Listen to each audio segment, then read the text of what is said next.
शब्दांचे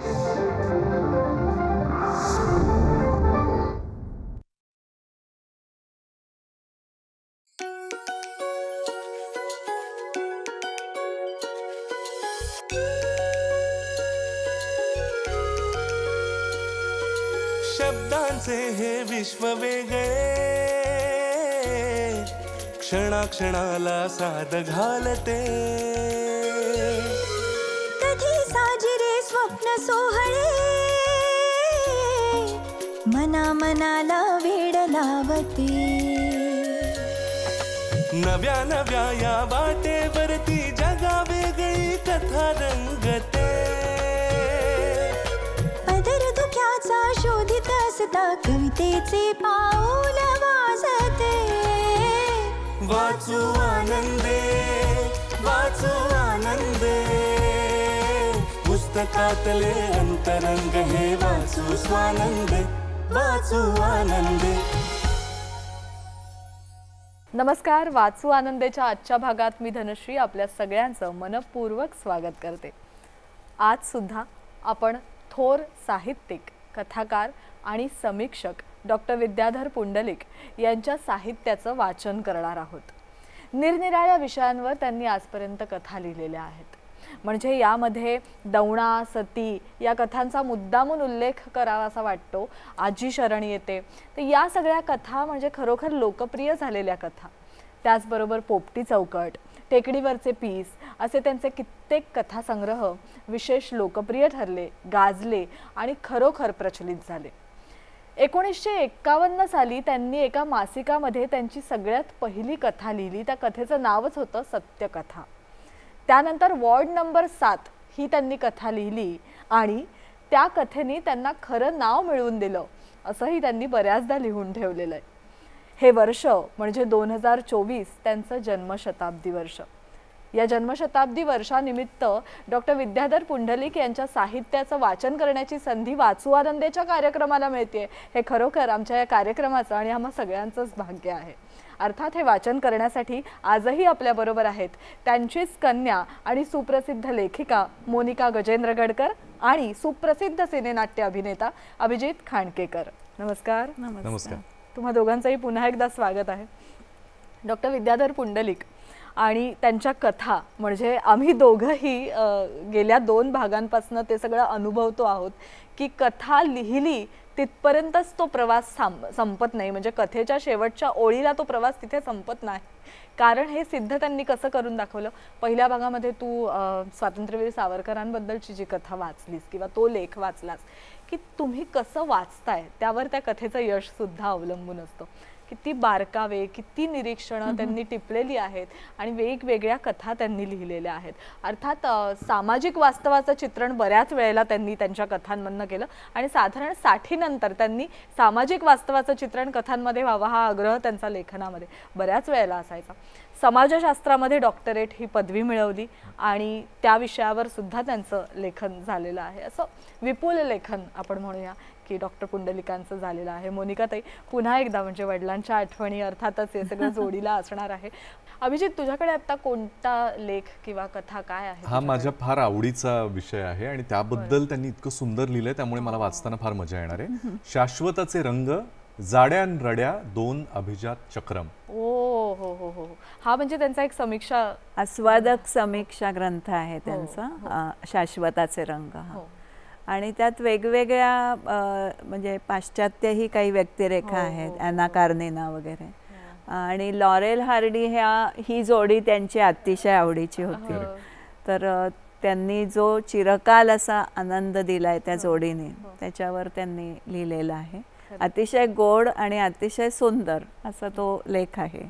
Tolstoy, Ionesco त्यांच्यावर सुद्धा त्यांनी लेखन केलेलं आहे. आता मात्र आपण लॉरेल अँड हार्डी अर्थात जाड्या रड्या वाचतोय डॉक्टर विद्याधर पुंडलिक. खूप मजा येईल. शाश्वताचे रंग, जाड्या रड्या 2 अभिजात चक्रम. 25 वर्षांपूर्वी, मला वाटतं 1958 साली, जाड्या रड्यांपैकी ऑलिव्हर हार्डी मरण पावल्याची प्रथम बातमी आली होती. ती वाचल्यावर मला फार वाईट वाटलं. पण त्यातल्या त्यात माझ्या मनाला तेव्हा एक समाधान असायचं, हार्डी गेला बिचारा, पण अजून लॉरेल तर आहे. आणि लॉरेल आहे याला खूप अर्थ होता. कारण एका परीनं लॉरेल असतो, हार्डी गेला असं म्हणणं खरं नव्हतं. जोपर्यंत लॉरेल आहे तोपर्यंत हार्डीही आहे. त्या दोघांचं पडद्यावरचं जीवन जुळ्या भावांप्रमाणे अभंग आहे. आणखी काही वर्ष गेली आणि स्टॅन लॉरेलही हार्डी मागून गेल्याची दुर्दैवी बातमी आली. म्हणजे आता लॉरेल आणि हार्डी दोघेही नाहीत, पूर्णपणे नाहीत. त्यांना आता फक्त पडद्यावरच पाहावयाचे. हळूहळू जाणाऱ्या काळामुळे आणि इतर दुःखांप्रमाणे हेही दुःख निचरत गेलं आणि मनाला या परिचित सत्याची गेल्या 25 वर्षात सवयही झाली. पण परवा मनाची ही सवय इकडच्या तिकडे फेकली गेली. या दोघांचा एक अफलातून चित्रपट पाहायला मिळाला. कॅमेऱ्याच्या कुठल्या तरी एका अगम्य जादूभऱ्या ट्रिकने त्या दोघांची बाळरूपे पडद्यावर चक्क खेळत होती.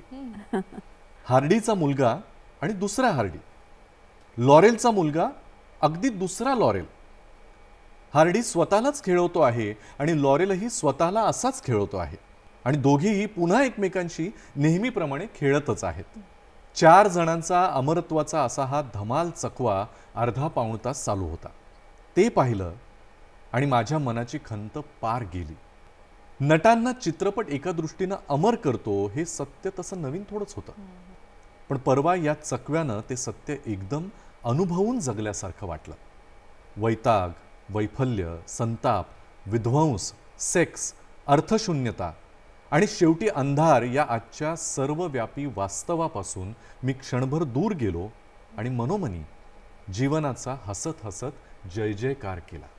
हे दोघं माझ्या आणि माझ्यासारख्या अनेकांचे लहानपणापासूनचे दोस्त आहेत. कधी कधी आपल्या पुस्तकातून आपण खुणेचे म्हणून काहीतरी ठेवतो. पिंपळाचं किंवा केवड्याचं पान, मोराचं पीस, अत्तराचं लहानचं पाकिट. या खुणांची आपल्याला नेहमीच आठवण असते असं नाही, पण वर्षानुवर्ष त्या खुणा जिवंत असतात.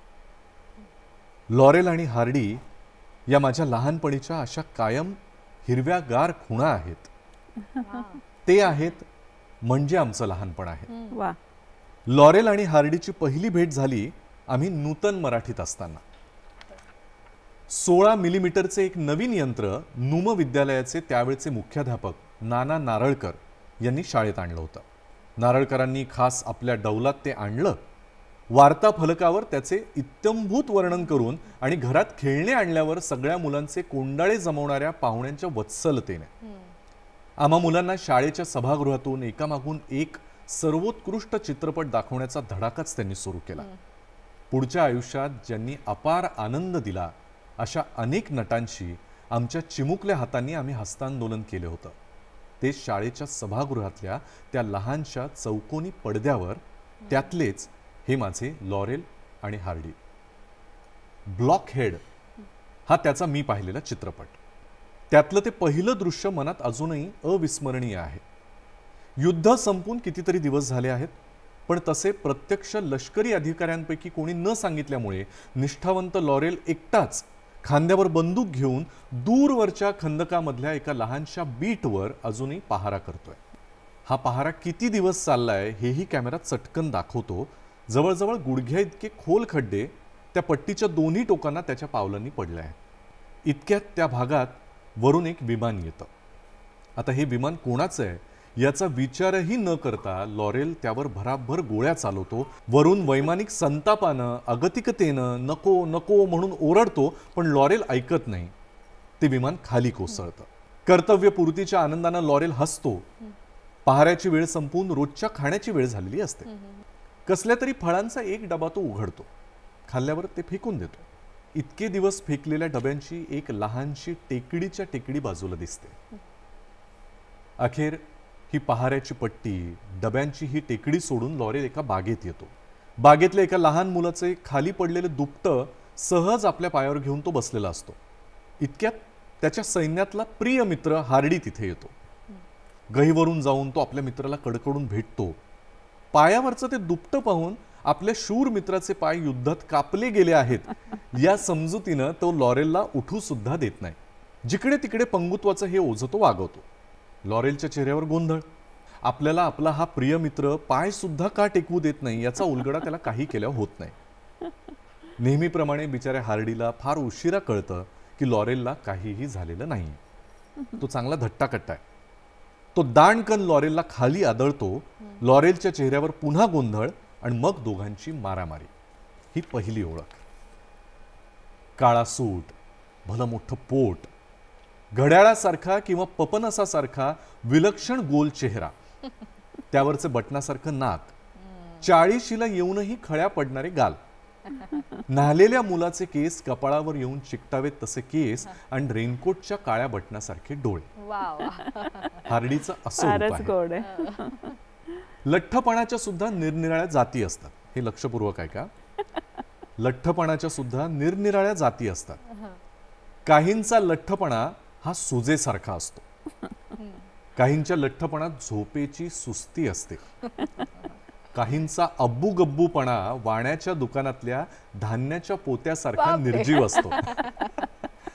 काहींचा लठ्ठ घाट धान्याच्या कणगीसारखा असतो. पण हार्डीच्या गरगरीत गोलाईचं वैभव काही वेगळंच. तो गरगरीत घाट पाहून आपण सुद्धा पुढे अगदी हार्डी सारखे लठ्ठ व्हायचे ही माझ्या आयुष्यातली एक महत्वाकांक्षा ठरली. हार्डीचं हे व्यक्तिमत्व डॅनी केच्या अगदी विरुद्ध आहे. लहान मोठ्या फुग्यांनी बनलेलं हार्डीचं गाल आणि नाक अजिबात थरथरत नाही. व्यक्त करतात ते त्याचे काळे भोर, गटगटीत पण लहानखोर डोळे. पण ते किती सहजतेने. प्रणय प्रसंगात तो लाचतो, तो सुद्धा एखाद्या लहान मुलासारखा. कोणाही प्रेयसीनं गालगुच्चे घेऊन गुल्लामा म्हणावं असा. अशा वेळी त्याच्या लठ्ठ चेहऱ्यावर हसू फुटतं, ते सुद्धा अगदी लहान मुलासारखं अवचित आणि खुदू खुदू.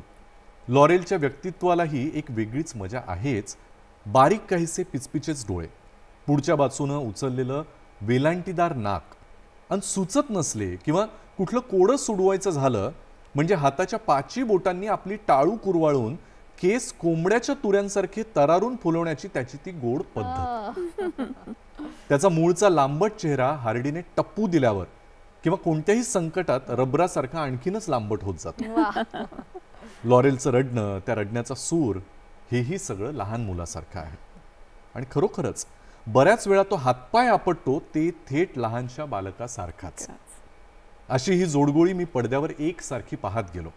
पुढे पुढे या दोघांचा एकही चित्रपट कधी चुकवायचा नाहीच असा मुद्दाम निश्चयही करावा लागला नाही. इतके या दोघांचे चक्रम चाळे मला आवडू लागले. वाचू आनंदे. फारच गोड आहे. म्हणजे लॉरेल आणि हार्डी यांना आपण पडद्यावर म्हणजे आपल्या सुद्धा शाळेच्या त्या दिवसांमध्ये किंवा नंतर पुढे कित्येकदा पाहिलं, पण हे असं वर्णन, त्याचं वर्णन, विलक्षण वर्णन केलं. किंवा मला त्यातलं वैशिष्ट्य असं वाटतंय, आताच्या चित्रपट बघणं हे आपल्याला अनेक माध्यमांमुळे इतकं सहज सोपं झालंय की आपण आपल्या मोबाईलच्या स्क्रीनवर सुद्धा ते सहज बघू शकतो. पूर्वीच्या काळी परदेशातले चित्रपट बघणं सुद्धा एक नॉवेल्टी होती. म्हणजे तुला आठवत असेल, लहान असताना शेजाऱ्यांच्या घरात जाऊन एखादा कार्यक्रम बघणं हीच एक नॉवेल्टी होती. तर असे चित्रपट लॉरेल हार्डी हे कदाचित फार नशीबवंतांना किंवा ज्यांना ते रिसोर्सेस अवेलेबल आहेत त्यांनाच शक्य होतं. त्यामुळे एखाद्या आपल्यासारख्या रसिक वाचकाला असं वाचनाच्या माध्यमातून एखादा चित्रपट कळावा, त्यातली व्यक्तिमत्व ही समजावीत, कारण त्यांच्या जाडेपणाचं, बारीकपणाचं वर्णन इतकं सुरेख केलंय. आणि इतकं त्यातला तो संबंध विनोद आहे त्या दोघांचा, तो त्यांनी त्या वर्णनात सुद्धा पकडलेला आहे. त्या वर्णनातून हे त्यामुळे आस्वादक समीक्षेचा हा उत्तम असा नमुना म्हणता येईल की समीक्षक म्हणून सुद्धा ते गौरवले गेले. कारण त्यांच्या समीक्षा ह्या विशेष वेगळ्या ठरल्या. त्यामध्ये सुद्धा सौंदर्याचा एक आविष्कार वाचायला मिळाला वाचकांना, की नुसतीच समीक्षा लिहिलेली गेलेली आहे किंवा परखडपणे एखादं मत व्यक्त केलंय इथपर्यंत नाहीये. आणि त्याला साहित्यामध्ये रूपवादी समीक्षा असं जे म्हणतात त्याचा हा नमुना आहे साहित्याच्या भाषेमध्ये. खरोखर म्हणजे तू आत्ता मगाशी उल्लेख केलास ना की शाळेमध्ये असताना ते इंग्रजी चित्रपट पाहणं ही जी काय एक विशेष वेगळं काहीतरी समजलं जायचं. अगदी किंवा म्हणजे तुम्ही परदेश दौरा केलाय का, तू आतापर्यंत कुठे गेलेली आहेस का भारताच्या बाहेर, हे सांगणं जसं जरा एक छान वाटायचं. अगदी तसंच इंग्रजी चित्रपटांबद्दल, कारण तेव्हाचे इंग्रजी चित्रपट आणि तेव्हा जे इथपर्यंत यायचे ते त्यांच्या शिक्षकांनी आणणं शाळेमध्ये किती मोठी गोष्ट आहे. नुमवी सारख्या हो. शाळेतच हे घडू शकतं म्हणजे. म्हणजे या सगळ्या खऱ्या गोष्टींचा आणि आजूबाजूला घडणाऱ्या गोष्टींचं बारीक बारीक टिप्पण त्यांनी केलेलं होतंच, पण त्याचबरोबर काही फॅन्टसीच्या अनुषंगाने जाणाऱ्या कथा, हा सुद्धा एक विशेष भाग किंवा विशेष त्यांचा पैलू राहिलेला होता. म्हणजे फॅन्टसियामध्ये त्यांनी फॅन्टसीच्या अनुषंगाने जाणाऱ्या कथा अशा असाच त्याचा विशेष आहे त्या कथा संग्रहाचा. तर त्याच्यामधली कोणती कथा आता तुम्ही? त्याच्यातली कोकरू नावाची मी कथा निवडली आहे. बरं. अतिशय छान आहे. येशू ख्रिस्ताच्या शेवटचा जो दिवस त्याला फाशी दिलं आणि सोळावर चढवलं, त्याची पार्श्वभूमी ह्याला आहे. आकाशातल्या एका मोठ्या ढगाची सावली टेकडीवर तरंगत होती, तरी पण ती फार तापली होती. पायवाटेवरची पिवळी भरड माती चटके देत होती. टेकडीच्या माथ्यावरून खाली कोसळलेल्या मोठमोठ्या शिळांवरचे चकचकते पांढरे कण डोळ्यांना खुपत होते. त्यांच्या आड करवंदाची एकही जाळी राहिली नव्हती. सगळं ओसाड ओसाड होतं, पण येशूची आणि त्या कोकराची शिवाशिव चालूच होती. टेकडीभोवती विळखा घातलेल्या सर्पाकार पायवाटेनं येशू चालला होता. विटक्या खडीतून, वाऱ्यांबरोबर उडणाऱ्या फुफाट्यातून आणि प्रचंड शिळांवरून ते लोकरीचे पांढरे काळे ठिपके नाचत बागडत चालले होते. मधूनच खाली थांबलेल्या मेंढपाळाच्या हे थुर्र थुर्र अशा आरोळ्या वर येऊन घुमत होत्या. टेकडीच्या एका टोकाला एक उंच तांबडा कडा होता. त्या कड्याच्या पायथ्याशी ते कोकरू गेलं आणि पायथ्याजवळ दगडात घुसलेल्या एका वाळक्या खोडाला ते तिरके होऊन धडक देऊ लागलं. एक टक्कर द्यावी, मागे परतावं, पुन्हा पाय छातीशी घेऊन दुसरी जोराने टक्कर द्यावी, अशी एकामागून एक झुंज ते देत होतं. येशूने आनंदाने डोळे मिटून घेतले आणि मग बाजूच्या वाटेनं जाऊन ते कोकरू त्या उंच कड्यावर जाऊन उभं राहिलं. त्याने क्षणभर खाली बघितलं आणि चटकन फिरून ते तिथंच थांबलं. आता मात्र ते फार थकलं होतं. येशूने कड्याच्या पायथ्याजवळून वर पाहिलं. वरच्या ढगाचे पोट चिरून सूर्याचा एक किरण त्या टेकडीवर पडला होता. हाच तो खाटकाचा प्रचंड लखलखता सुरा. येशू पुटपुटला आणि एक दीर्घ श्वास घेऊन त्या कड्याच्या माथ्याशी पोचला.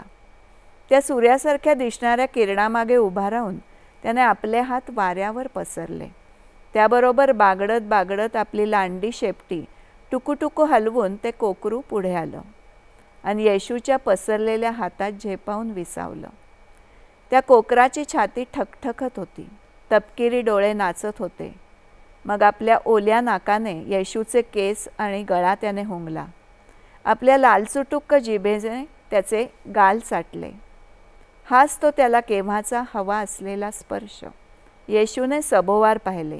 निळ्या आकाशातला लखलखता सूर्य, डाव्या बाजूला थेट क्षितिजापर्यंत गेलेल्या डोंगर दऱ्यांची रांग, खालची उघडी वागडी ओकीबोकी लाल पिवळी भूमी, त्यात चमकणारा जॉर्डन नदीचा काचेचा तुकडा, आणि दूर उजव्या बाजूला समुद्राची अस्पष्ट निळी किनार.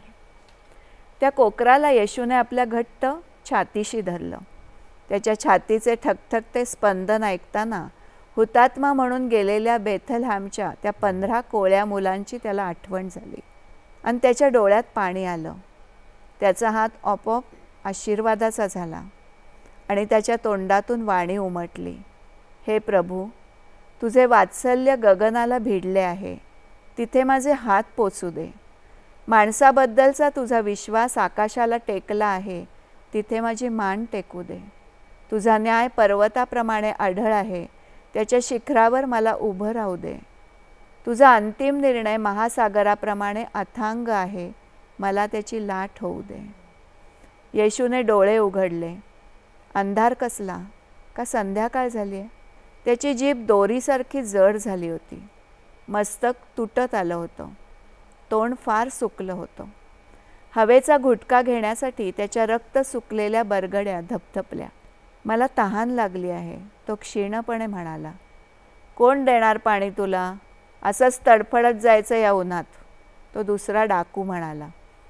मग त्याने येशूला विचारलं, संपलं का तुझं ते कोकरू कोकरू? येशूने हसून बोलण्याचा फार प्रयत्न केला, पण त्याचे ओठ फक्त वर खाली झाले. ए यहुद्याच्या राजा, अरे बोल की. सारी जीवशक्ती जिभेत आणून येशू म्हणाला, माझ्यासाठी प्रार्थना कर, म्हणजेच सारं पूर्ण होईल. आणि त्याची मान खाली लोंबू लागली. त्या दुसऱ्या डाकूने त्याच्याकडे रोखून पाहिलं आणि तो दचकला. ए भल्या माणसा, अरे ए संता, मी कसली करू तुझ्यासाठी प्रार्थना. आणि तो दुसरा डाकू भेसूरपणे ओरडला. प्रथमच रडू लागला. गॅलिलोथाच्या त्या टेकडीवर त्याचे ते एकट्याचे रडणे घुमत होते. वाचू आनंदी. अप्रतिम, बापरे. खरोखर सुंदर. अशा कित्येक त्यांच्या कथा इतक्या सुंदर आहेत किंवा म्हणजे कथा क्षेत्रातलं एक दिग्गज नाव म्हणूनच त्यांच्याकडे पाहिलं जातं किंवा त्यांच्या साहित्याकडे पाहिलं जातं. त्यांच्या साहित्याचा विशेष अभ्यास हा कथाकारांकडनं सुद्धा झालेला आहे. हे विशेष आहे. म्हणजे त्यांच्याबद्दल एकूण वाचताना, माफ करा पण मला त्यांचं नाव माहीत नाही ज्यांनी हे लिहिलेलं आहे, पण त्यांच्याबद्दल काय लिहिलेलं आहे तर ते असं म्हणतात की एक कोणी व्यक्ती आहे, त्यांनी डॉक्टर विद्याधर पुंडलिकांबद्दल फक्त 2च ओळी लिहिल्यात आणि त्या अशा: नवकथाकारांच्या बहर पर्वात आपला स्वायत्त स्वर जपणारा आणि कथा रचनेचं बांधकाम मृगजळातलं नसतं, ते असतं एका बेलाग जलदुर्गाचं, हे साक्षांकित करणारा कथाकार. अरे वा, म्हणजे मस्त. विद्याधर पुंडलिक. फारच सुंदर. खरोखर म्हणजे या कार्यक्रमाच्या माध्यमातून हे वाचताना सुद्धा खूप छान वाटलं. अर्थात ज्यांनी हे लिहिलेलं आहे त्यांचं नाव मला माहिती नाही, पण विशेष त्यांचा उल्लेख यासाठी की हे इतकं छान लिहिलेलं आहे तर खरोखर पुंडलिकांनी किती भव्य असं काम या सगळ्या क्षेत्रामध्ये केलंय. मोनिका ताई, आवर्जून मला असा प्रश्न विचारायचा की या ज्या कथा तयार झाल्या त्यावेळेला तुझा जन्म झालेला होता आणि तू हा सगळा त्यांचा प्रवास पाहिलेला आहेस, म्हणजे त्यांच्या कथालेखनाचा किंवा वेगवेगळ्या गोष्टी टिपणं आणि त्यातनं निर्माण करणं कथा, तर हा सगळा त्यांचा जो प्रवास आहे की कसं होतं ती कथा लिहिताना, किती बारकावे, किती गोष्टी विचारात घेतल्या जायच्या आणि तुमच्याशी त्याची चर्चा व्हायची का म्हणजे घरातले? मी खूपच लहान होते, ते मला फार मिळाले नाही, त्याची खंत सतत वाटते मला. पण मी त्यांचं लेखन म्हणजे ते मला लिहायला बसवायचे, कारण अतिशय वाईट अक्षर होतं त्यांचं. आणि ते मला म्हणायचे तुझं वळणदार अक्षर आहे. तर म्हणजे बाकी मी सगळी त्यांचे अवगुण घेतलेली त्यांची कन्या आहे, पण त्यांचं अक्षर मात्र घेतलं नाही सुदैवाने. तर त्यामुळे ते मला लिहायला बसवायचे. पण लिहायला त्यांच्यासमोर बसणं इतकं कंटाळवाणं असायचं, कारण सांगितल्यानंतर तू काय लिहिलंयस, नाही ते सगळं काढून टाक, काट मार त्याच्यावर. प्रत्येक शब्दाशी अडणार, हा शब्द तिथे योग्य आहे का, त्याच्या काय अर्थछटा मला हव्या आहेत, त्यासाठी परत शब्दकोश बघणार किंवा संस्कृतचे अभ्यासक अर्जुन वाडकर त्यांच्याकडे जाऊन येणार. त्यामुळे कुठलंही वाक्य म्हणजे मी जे लिहीन त्याला एक वजन असलं पाहिजे, ती माझी कथा ही कसदार झाली पाहिजे, हा त्यांचा ध्यास म्हणता येईल असा होता. अतिशय व्रतस्थपणे त्यांनी लिहिलं आणि त्यांनी म्हटलेलं आहे की संपादकांचा तगादा म्हणून मी कधीही माझी लेखनाशी तडजोड करणार नाही. जे लिहीन ते मला पटेपर्यंत मी परत लिहीन. त्यांची कथा छापून आल्यानंतर त्यांना ती असमाधानकारक वाटायची आणि त्याच्यावर ते काट मारत नवीन कथा तयार व्हायची त्यांची. इतकं असंतुष्टता स्वतःच्या लेखनाबाबत होती, म्हणजे जी पूर्णतावादी ही जी वृत्ती होती त्यांची. त्यामुळे त्यांचं प्रत्येक साहित्य वाचल्यानंतर लक्षात येतं की हे पुंडलिकांचं साहित्य आहे. तर त्यामुळे अतिशय संवेदनशील, अतिशय भावनाशील, त्याचा प्रत्ययही म्हणजे रोजच्या आमच्या आयुष्यामध्येही मला यायचा की, पण मला नेहमी वाटायचं की मला फार वेगळे असामान्य वडील लाभलेले आहेत आणि त्यांच्या व्यक्तित्वाची ही सगळी प्रतिबिंब आमच्या घरावर उमटलेली होती. त्यामुळे त्यांचं ते लेखन आता वाटतं की कुठेतरी त्यांचे शब्द उतरवून घेता घेता ते माझ्यात झिरपले आणि कुठेतरी मी थोडाफार लिहायचा प्रयत्न केला. त्यांनी म्हणजे त्यांचा वारसा माझ्याकडे आला असं एवढं मी म्हणजे धारिष्ट नाही करणार, पण थोडीफार साहित्यामध्ये लुडबुड करण्या इतपत काहीतरी माझ्याकडे आलं याचं फार समाधान आहे.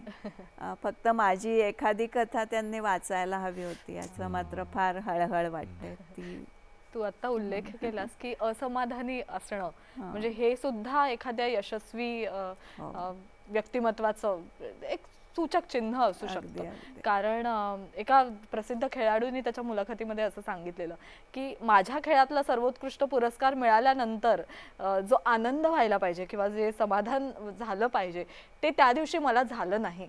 याचं कारण मला दुःख झालं की हा पुरस्कार मिळाला, मग आता उद्यापासून कसलं प्रोत्साहन, म्हणजे उद्यापासून आता मी काय करायचं, तेच करायचं. साहेब मला वाटतं की हा असमाधानीपणा किंवा कुठेही कुठच्याही क्षेत्रात पूर्ण विराम हा कधीच असू नये, तो स्वल्पविरामच नेहमी असावा. नाही, पण आणि तू जसं त्यांची म्हणालीस- तीच वृत्ती असल्यामुळेच त्यांच्याकडनं इतकं सशक्त सकस असं दर्जेदार लेखन झालं. खरंय. आणि ती त्यांची आकांक्षाच होती की मी जाईन तिथे चमकीन. वा. म्हणजे इतर वेळेला ते अतिशय आळशी होते. म्हणजे असे परस्पर विरोधी त्यांच्यामध्ये फार स्वभाव त्यांचा होता की एकीकडे आळशी, धानरट, विसर भोळे, पण लेखनाच्या तिथे गेल्यानंतर लेखक ही भूमिका त्यांनी घेतली की ते वेगळेच होऊन जायचे. म्हणजे मग ते झपाटलेले असायचे. म्हणजे मी कितवीत आहे हे सुद्धा मला सांगावं लागायचं. ते मलाच विचारायचे तू कितवीत आहेस ग असं. म्हणजे पण हे सगळंच वडिलांचं त्यांचं वेगळेपण मला फार अभिमानास्पद वाटायचं नेहमीच. अर्थात मोनिकाताई, तुझ्याही लेखनावर डॉक्टर पुंडलिकांचे संस्कार झालेले आहेत, त्यामुळे त्याविषयी जाणून घ्यायचं आहे मला, त्याविषयी चर्चा करायची आहे. मात्र तुर्तास या भागात आपण इथेच थांबूया. पुढच्या भागात पुन्हा भेटणार आहोत. पुढच्या भागात पुन्हा डॉक्टर विद्याधर पुंडलिक यांच्या साहित्याचं वाचन करणार आहोत आपण. कोणती नवीन कथा आपल्याला ऐकायला मिळणार आहे, कोणती नवीन एखाद्या नाटकाची चर्चा होणार आहे किंवा काय होणार आहे, हे सगळ्याची उत्सुकता आम्हाला सुद्धा आहे. कारण जसं नवनवीन वाचत जाऊ तसं नवनवीन गोष्टी आम्हालाही कळत जाणार आहेत, तुमच्यापर्यंत पोहोचवता येणार आहेत. आणि या सगळ्यामध्ये, या सगळ्या प्रवासामध्ये तुम्ही दोघं साथीला असणार आहात. तेव्हा पुढच्या भागात अर्थात मोनिका गजेंद्र गडकर या सुप्रसिद्ध लेखिकांबद्दल, त्यांच्याबद्दल सुद्धा थोडी चर्चा, आणि डॉक्टर विद्याधर पुंडलिकांचं साहित्य पुन्हा एकदा वाचनाला. तुर्तास इथेच थांबूया. दोघंही कार्यक्रमात सहभागी झालात आणि वाचनाचा आणि एकूणच सगळ्या गोष्टींचा आम्हाला सुरेख आनंद दिलात, त्याबद्दल खूप आभार.